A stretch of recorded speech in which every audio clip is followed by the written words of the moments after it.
नमस्कार दोस्तों।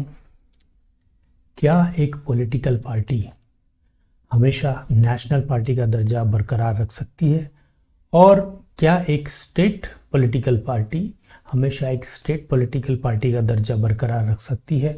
और अगर बात करें ऐसी पार्टियों की जो कि इलेक्शन कमीशन के साथ रजिस्टर्ड हैं किंतु उन्हें किसी भी तरह की मान्यता प्राप्त इलेक्शन कमीशन की ओर से नहीं है, तो क्या वो हमेशा इसी स्टेट में रहेंगी? तो इन सारे प्रश्नों को जो है आज के इस वीडियो में हम समझने की कोशिश करेंगे कि किस आधार पर यह तय किया जाता है कि एक रजिस्टर्ड पॉलिटिकल पार्टी का दर्जा क्या होगा। और भी साथ में कई ऐसे प्रश्न हैं जिनका समाधान इस वीडियो के माध्यम से हम खोजने की कोशिश करेंगे। तो फिर से एक बार मेरी तरफ से आपको नमस्कार और स्वागत है इस चैनल में आपका एक बार फिर से। और आज क्योंकि जैसा मैंने पहले जिक्र किया है कि हम पॉलिटिकल पार्टीज की मान्यता या उनके रिकॉग्नाइजेशन के विषय के ऊपर डिस्कस करेंगे। आप सभी जानते हैं कि इलेक्शन कमीशन ऑफ इंडिया एक स्वतंत्र और स्वशासित कॉन्स्टिट्यूशनल बॉडी के रूप में अपनी जो पावर है, अपनी जो शक्तियां हैं, संविधान के आर्टिकल 324 से प्राप्त करता है, जो कि संविधान के पार्ट 15 का हिस्सा है। और यही जो शक्ति है वह इलेक्शन कमीशन ऑफ इंडिया को इस देश में, चाहे वो लोकसभा के हों, चाहे वो विधानसभा के हों, और या प्रेसिडेंट या वाइस प्रेसिडेंट के इलेक्शन हो, इलेक्शन कमीशन ऑफ इंडिया को फ्री एंड फेयर इलेक्शन कराने की पावर देता है। और उसी के माध्यम से इलेक्शन कमीशन ऑफ इंडिया सारे अपने डायरेक्शंस में, अपने नियमावली के तहत भारत में इलेक्शन कंडक्ट कराता है। आपको दोस्तों पता है कि इलेक्शन कमीशन ऑफ इंडिया की स्थापना 25 जनवरी 1950 को की गई थी और इसीलिए सन 2011 से इस दिन यानी कि 25 जनवरी को राष्ट्रीय मतदाता दिवस के रूप में सारे देश में मनाया जाता है। इलेक्शन कमीशन ऑफ इंडिया जन लोक प्रतिनिधित्व अधिनियम 1951 यानी कि जिसको अंग्रेजी में हम कहेंगे रिप्रेजेंटेटिव ऑफ पीपल्स एक्ट, जो कि संसद द्वारा निर्मित एक विधि है, के तहत कार्य करता है। अब इसके अलावा इलेक्शन कमीशन ऑफ इंडिया एक और उसका नोटिफिकेशन यानी कि ऑर्डर है, उसका नाम है election symbol reservation allotment order यानी कि निर्वाचन प्रतीक आरक्षण और आवंटन 1968। यह एक इलेक्शन कमीशन ऑफ इंडिया का ऑर्डर है यानी कि आदेश है, जो कि 31 अगस्त 1968 को जारी किया गया था। इस ऑर्डर का उद्देश्य था सिंबल यानी कि जो पॉलिटिकल पार्टीज के इलेक्शन सिंबल होते हैं, चुनाव चिन्ह होते हैं, कि रिजर्वेशन एंड अलॉटमेंट के नियम तय करना। और इस कार्य के लिए पॉलिटिकल पार्टीज की मान्यता यानी कि उनकी रिकॉग्निशन को निर्धारित करना बेहद जरूरी था। आप जानते हैं कि पॉलिटिकल पार्टीज का इलेक्शन कमीशन ऑफ इंडिया में जो रजिस्ट्रेशन है वो लोक प्रतिनिधित्व अधिनियम की धारा 29A से शासित होता है। उसी के नियमों के तहत किसी पॉलिटिकल पार्टी का registration election commission of India के साथ होता है। अब इसका प्रोसेस क्या है, इस पर हम एक डिटेल वीडियो ऑलरेडी चैनल पर बना चुके हैं, आप उसको देख सकते हैं। लिंक आपको इस वीडियो के एंड में और नीचे डिस्क्रिप्शन बॉक्स में भी मिल जाएगा। अब चलिए आगे चलते हैं दोस्तों। जब भी कोई political party election commission of India में रजिस्टर्ड होती है, इलेक्शन कमीशन ऑफ इंडिया सामान्य निर्वाचन में पार्टी के यानी कि उस दल के इलेक्शन में परफॉर्मेंस के आधार पर कुछ तयशुदा मानकों या कि जिसको हम क्राइटेरिया कह सकते हैं या कुछ कंडीशंस कह सकते हैं के आधार पर उसकी मान्यता का फैसला करते हैं, उसकी मान्यता तय करते हैं कि उसे एक राष्ट्रीय पार्टी का दर्जा दिया जाएगा या एक राज्य पार्टी का दर्जा दिया जाएगा, या वो केवल एक रजिस्टर्ड पॉलिटिकल पार्टी के रूप में इलेक्शन कमीशन के साथ रजिस्टर्ड रहेगी। अब देखिए, एक गैर मान्यता प्राप्त पार्टी के रूप में भी वो रह सकती है यदि वो किसी भी क्राइटेरिया को पूरा नहीं करती। अब जिन शर्तों या क्राइटेरिया के आधार पर election commission of India political parties की मान्यता को निर्धारित करते हैं, वह नियम या वह शर्तें निर्वाचन प्रतीक आरक्षण आवंटन आदेश 1968 के पैरा 6A और पैरा 6B में दी गई हैं। 6A और 6B में दी गई हैं। पैरा 6A में राज्य स्तरीय राजनीतिक दल के तौर पर मान्यता की शर्तें या क्राइटेरिया है, जो कि कुल जमा 5 हैं। अब इनमें से कोई भी एक शर्त एक पॉलिटिकल पार्टी को राज्य स्तरीय या स्टेट लेवल पार्टी के रूप में मान्यता प्राप्त करने के लिए आवश्यक होती है, यानी कि उसे किसी एक शर्त को पूरा करना जरूरी होता है।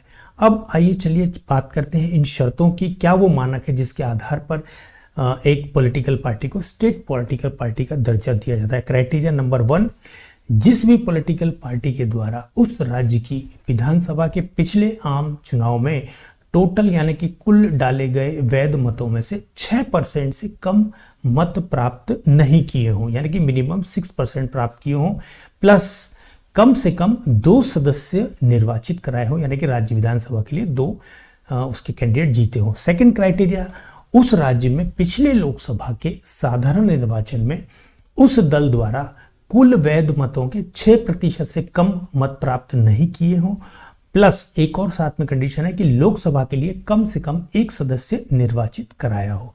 बात करेंगे तीसरे क्राइटेरिया की, उस राज्य की पिछली विधानसभा चुनाव में कुल विधानसभा स्थानों में से 3% स्थान जीते हों, 0.5 से अधिक हो तो 1 गिना जाएगा, अथवा कम से कम 3 स्थानों पर जीत हासिल की हो, या इनमें से जो भी अधिक हो उस आधार पर यह शर्त को पूरा माना जाएगा। इसी को आइए और अधिक स्पष्ट रूप से समझने की कोशिश हम करेंगे। मान लीजिए कि यूपी में 404 विधानसभा सीटें हैं, इसका 3% अगर हम कैलकुलेट करें तो यह लगभग होता है 12.24, जो कि 3 सीटों से अधिक है। तो यूपी में अगर किसी दल को राज्य पार्टी के रूप में मान्यता चाहिए तो उसके लिए उसे 12 सीटों पर जीत की आवश्यकता पड़ेगी। इसी उदाहरण में अगर हम दिल्ली की विधानसभा सीटों की संख्या ले जो कि 70 है और इसका 3% हम कैलकुलेट करें तो यह आता है 2.1। अब देखिए यह 2.1 है, इसका मतलब है कि यह 3 सीटों से कम है। तो इस स्थिति में अधिक क्या हुआ, 2.1 या 3? तो डेफिनेटली क्लियर है कि 3 सीटों का क्राइटेरिया यहां पर लागू होगा। मतलब बहुत स्पष्ट है और बहुत साफ है कि बड़े राज्यों में अधिक विधानसभा जहां पर सीटें होती हैं तो वहां पर 3% का फॉर्मूला ऑटोमेटिक लागू होगा, और यदि राज्य छोटा है जहां पर विधानसभा सीटें कम है तो उसमें 3 सीटों का फार्मूला लागू होगा। बात करेंगे चौथे क्राइटेरिया की जो स्टेट पार्टी के लिए आवश्यक है।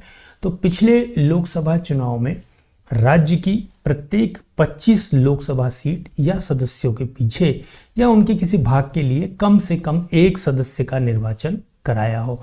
और लास्ट यानी कि 5वां जो क्राइटेरिया है स्टेट पॉलिटिकल पार्टी का दर्जे के लिए, वह है कि उस राज्य से पिछले लोकसभा या विधानसभा चुनाव में उस दल के द्वारा यानी कि उसके खड़े किए गए समस्त कैंडिडेटों के द्वारा कुल वैध मतों का 8% से कम प्राप्त नहीं किए हो, यानी कि मिनिमम 8% प्राप्त करना जरूरी है या उससे अधिक प्राप्त किए हो, तो उस पार्टी को उस स्टेट में स्टेट पार्टी का दर्जा मिल जाता है। बात करेंगे पैरा 6B की, जिसमें कि राष्ट्रीय पार्टी की मान्यता की शर्तों का उल्लेख है, और यह कुल मात्र 3 शर्तें हैं, और इनमें से कोई भी एक शर्त पूरी होने पर किसी पॉलिटिकल पार्टी को नेशनल पॉलिटिकल पार्टी का दर्जा दिया जा सकता है। तो आइए शुरू करते हैं। बात करेंगे पहले क्राइटेरिया की। इसमें पहला जो क्राइटेरिया है इसमें 2 कंडीशंस हैं।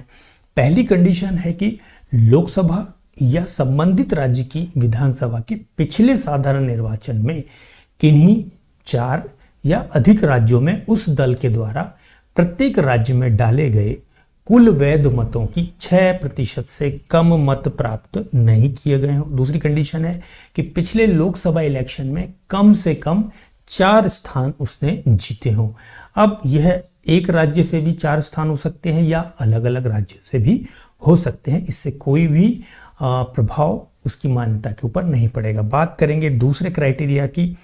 तो लोकसभा के पिछले साधारण निर्वाचन में उस पार्टी ने, जो कि एक नेशनल पार्टी का दर्जा चाहती है, कुल लोकसभा स्थानों में से कम 2% स्थान या सीटें जीती हो। 2014 के अनुसार ये लगभग 11 होती हैं। अब भिन्न में से आधा अधिक होने पर 1 गिना जाएगा, और यह सीटें, यहां ध्यान देने वाली चीज है कि ये सीटें कम से कम 3 अलग अलग स्टेट से आनी चाहिए। एक स्टेट से बात नहीं बनेगी, बल्कि ये सीटें अलग अलग स्टेट से आनी चाहिए। तीसरा क्राइटेरिया बहुत सिंपल है कि उस पॉलिटिकल पार्टी को कम से कम 4 राज्यों में राज्य स्तरीय दल की मान्यता प्राप्त हो, तब उसे एक नेशनल पार्टी का दर्जा दिया जा सकता है। अब चलते चलते वीडियो के कंक्लूसिव पार्ट में हम कुछ खास सिचुएशंस की बात भी कर लेते हैं। हो सकता है कि यदि पहली जो सिचुएशन हमारे सामने आती है कि यदि लोकसभा या राज्य विधानसभा के पिछले चुनाव के पश्चात किसी नए राजनीतिक दल का गठन किसी मान्यता प्राप्त दल में विभाजन से हो, तो उस नए दल का 29A के तहत रजिस्टर्ड उसे होना होगा, तभी उसकी मान्यता पे विचार किया जा सकता है। और आगामी चुनाव में उसकी मान्यता के लिए जो निर्धारित शर्तें हैं उसको पूरा करना बेहद जरूरी होता है, यानी कि उसे एक नए पॉलिटिकल पार्टी के तौर पर ही रजिस्टर्ड होना होगा।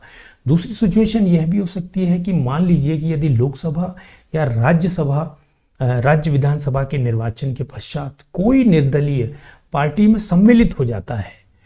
उसके सम्मिलित होने से पहले पार्टी कोई शर्त पूरी नहीं कर पा रही थी, लेकिन उसके शामिल होने के परिणाम स्वरूप यदि वह पार्टी राष्ट्रीय पार्टी या राज्य स्तरीय पार्टी की किसी शर्त को पूरा कर देती है, तो भी उसे रिकॉग्नाइजेशन यानी कि मान्यता नहीं दी जाएगी। उससे आने वाले इलेक्शन में परफॉर्मेंस के पश्चात ही उसकी मान्यता के विषय में इलेक्शन कमीशन विचार करेगा। यानी कि इलेक्शन के पश्चात यदि निर्दलीय शामिल हो जाते हैं और शर्त पूरी होती है तो भी उसे मान्यता नहीं दी जाएगी। तीसरी सिचुएशन की बात करेंगे तो इलेक्शन कमीशन ऑफ इंडिया की राजनीतिक दलों को मान्यता जो है वो स्थायी नहीं होती। हम पहले डिस्कस कर चुके हैं। पहले एक साधारण लोकसभा या राज्य विधानसभा के निर्वाचन के पश्चात मान्यता की जांच इलेक्शन कमीशन के द्वारा की जाती थी, किंतु अब यह जांच एक आदेश इलेक्शन कमीशन ऑफ इंडिया का है। 22 अगस्त में इलेक्शन कमीशन ऑफ इंडिया ने एक नोटिफिकेशन के द्वारा symbols reservation and allotment order 1968 के पैरा 6C में संशोधन के द्वारा अब इसे 2 साधारण निर्वाचन कर दिया गया है कि यानी कि 10 वर्ष, इसको हम मान सकते हैं कि 10 वर्ष के पश्चात किसी पॉलिटिकल पार्टी की मान्यता के बारे में इलेक्शन कमीशन विचार करेगा। इसको थोड़ा सा और समझ लेते हैं। मान लीजिए कि 2015 के साधारण चुनाव, चाहे वो लोकसभा के हो या राज्य विधानसभा के हो, के आधार पर यदि किसी पार्टी को 6A जो कि स्टेट पॉलिटिकल पार्टी के लिए, 6B जो कि नेशनल पॉलिटिकल पार्टी के लिए है, शर्तें हैं के अधीन राज्य स्तरीय या राष्ट्रीय राजनीतिक दल की उसको मान्यता मिल जाती है। लेकिन अगले चुनाव में यानी कि जो 2020 में होंगे, यदि वह पार्टी शर्तों को पूरा नहीं कर पाती है तो भी उसकी मान्यता 2025 तक के ऐसे ही चुनाव तक बरकरार रहेगी, यानी कि 10 वर्ष तक बरकरार रहेगी। हाँ, 2025 के पश्चात यदि शर्तें वह पूरी नहीं कर पाती है तो उसकी मान्यता तद अनुरूप परिवर्तित हो सकती है, यानी कि नेशनल से स्टेट हो सकती है, स्टेट से नेशनल हो सकती है, या फिर समाप्त भी हो सकती है। और आज का जो वीडियो है इसमें इतना ही। तो मैं उम्मीद करता हूं कि आज का ये वीडियो आपको पसंद आया होगा। तो ऐसे ही अन्य वीडियोस को देखने के लिए प्लीज़ चैनल को सब्सक्राइब करें और वीडियो को लाइक व शेयर कर हमारी हौसला अफजाई करते रहें। हमेशा की तरह ही आपके प्रश्नों और फीडबैक का कमेंट बॉक्स में इंतज़ार रहेगा। तो मिलते हैं किसी ऐसे ही अगले वीडियो में किसी नए टॉपिक के साथ। तब तक आप अपना बहुत बहुत ख्याल रखें और आपका समय शुभ हो। आपका बहुत बहुत धन्यवाद। मिलते हैं जल्दी ही किसी ऐसे ही अन्य वीडियो में। Thank you.